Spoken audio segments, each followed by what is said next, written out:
कभी सोचा है कि ऐसा क्यों होता है जब आप किसी बहस में 100% सही होते हैं, सारे तथ्य आपके पास होते हैं, लेकिन आखिर में महसूस होता है जैसे आप हार गए हों। ये एक बहुत ही आम लेकिन उतना ही परेशान करने वाला अनुभव है। तो चलिए आज इसी के पीछे की वजह को समझते हैं। जरा इस सिचुएशन के बारे में सोचिए। आपके पास सारे सबूत हैं, आप जानते हैं कि आप सही हैं, लेकिन फिर भी बहस के अंत में सामने वाला आपकी बात मानने को तैयार ही नहीं होता। कितना फ्रस्ट्रेटिंग लगता है ना। और सच कहूं तो ये एक ऐसा एहसास है जिसका सामना हम सबने कभी न कभी जरूर किया है। हम अक्सर ये मानकर चलते हैं कि किसी भी बहस का मकसद सच को खोजना होता है, लेकिन क्या हो अगर खेल ही कुछ और हो। जी हाँ, जब लक्ष्य सच ढूंढना नहीं बल्कि सिर्फ और सिर्फ जीतना बन जाता है, तो फिर तथ्य उतने मायने नहीं रखते और बस यहीं पर आप सही होते हुए भी हार जाते हैं। पर सवाल ये है कि लोग सच की कीमत पर भी जीतने के लिए इतने उतावले क्यों हो जाते हैं। इसका जवाब कहीं बाहर नहीं बल्कि हमारे अंदर, हमारे स्वभाव में ही बहुत गहराई में छुपा हुआ है। हमें लगता है कि हम तथ्यों और तर्कों पर बहस कर रहे हैं।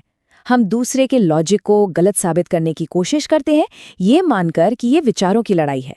लेकिन अक्सर हम पूरी तरह से गलत दुश्मन से लड़ रहे होते हैं। असली प्रतिद्वंदी वो हमारा अपना ईगो, हमारा अहंकार है। जीतने की वो जिद, कमजोर न दिखने की वो गहरी मानवीय जरूरत तर्क पर इतनी हावी हो जाती है कि हम ऐसी बातों का भी बचाव करने लगते हैं जिन्हें शायद हम अंदर ही अंदर गलत मानते हैं, सिर्फ इसलिए क्योंकि हम हार नहीं सकते। इस पूरी डायनामिक को समझने के लिए हमें दो अलग अलग तरह की बहसों को देखना होगा।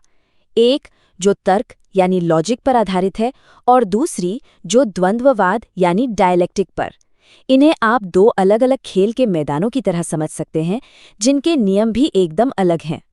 तो पहले बात करते हैं तर्क की यानी लॉजिक की। ये बिल्कुल शुद्ध निष्पक्ष सोच है। सोचिए जैसे कुछ वैज्ञानिक मिलकर किसी थ्योरी को साबित करने के लिए काम कर रहे हों। उनका एक ही लक्ष्य है, सच खोजना, चाहे वो किसी को भी मिले। इसमें पर्सनल फीलिंग्स या ईगो की कोई जगह नहीं होती, सिर्फ फैक्ट्स और सबूत।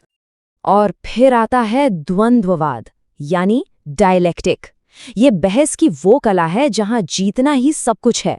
यहां बात सच की नहीं बल्कि सही दिखने की है। ये कुछ वैसा ही है जैसे एक वकील कोर्ट रूम में अपने क्लाइंट को जिताने के लिए हर पैंतरा आजमाता है, भले ही वो दोषी हो या निर्दोष। तो देखा आपने, फर्क बिल्कुल साफ है। लॉजिक एक सीधा रास्ता है जो तथ्यों से बना है और सीधे सच्चाई की ओर जाता है। वहीं दूसरी तरफ डायलेक्टिक एक घुमावदार भूल भुलैया की तरह है, जहां मकसद बाहर निकलना नहीं बल्कि अपने विरोधी को उसी में फंसा देना है। और जाने अनजाने में हम अक्सर इसी में खो जाते हैं। आप डायलेक्टिक को बौद्धिक तलवारबाजी की तरह भी सोच सकते हैं। ये विचारों का नहीं बल्कि इच्छा शक्ति का टकराव है। इसमें कौन कितना सटीक है, इससे ज्यादा जरूरी ये है कि कौन ज्यादा अच्छी पैंतरेबाजी करता है, कौन अपने विरोधी का संतुलन बिगाड़ने के लिए सही चाल चलता है। इस तलवारबाजी के खेल में असली सच क्या है ये बात मायने ही नहीं रखती। दोनों ही तलवारबाज ये मानकर अखाड़े में उतरते हैं कि वो ही सही है। यहाँ सच्चाई कोई रास्ता दिखाने वाली गाइड नहीं है, बल्कि वो एक इनाम है जो जीतने वाले को मिलता है। जोर सीखने पर नहीं बल्कि हावी होने पर होता है। इस खेल के नियम बहुत सरल है लेकिन उतने ही सख्त भी। पहला, अपनी बात का ऐसे बचाव करो जैसे जिंदगी दांव पर लगी हो। दूसरा, अपने विरोधी के तर्क में कमियां ढूंढो और उस पर हमला करो। तीसरा, सच का एक भ्रम बनाए रखो और आखिर में किसी भी तरह से बस जीत हासिल करो। ये एक ऐसी रणनीति है जो असरदार होने पर ध्यान देती है, सही गलत पर नहीं। तो सवाल ये है कि इस सारी जानकारी का हम करें क्या? हमें इस खेल को पहचानना सीखना होगा। जब कोई चर्चा सच की खोज से हटकर जीत की लड़ाई में बदल जाती है, तो उसे पहचानने की क्षमता ही आपका सबसे बड़ा बचाव है।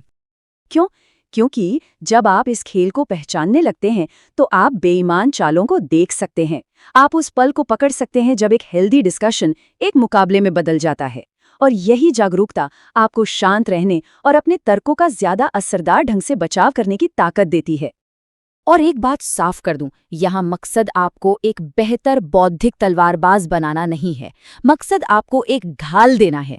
मतलब ये इन तरकीबों में माहिर होने के बारे में नहीं है, बल्कि ये पहचानने के बारे में है कि कब कोई इन्हें आपके खिलाफ इस्तेमाल कर रहा है, ताकि आप उनके जाल में ना फंसें।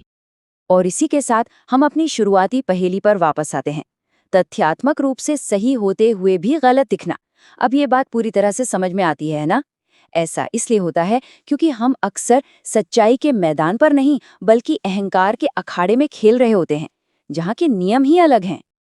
तो मैं आपको इसी एक सवाल के साथ छोड़े जा रहा हूँ। अगली बार जब आप किसी बहस में हो तो एक पल रुककर खुद से पूछिएगा कि आप कौन सा खेल खेल रहे हैं। क्या आप सच में सच्चाई की तलाश में हैं या फिर सिर्फ जीतने की कोशिश कर रहे हैं?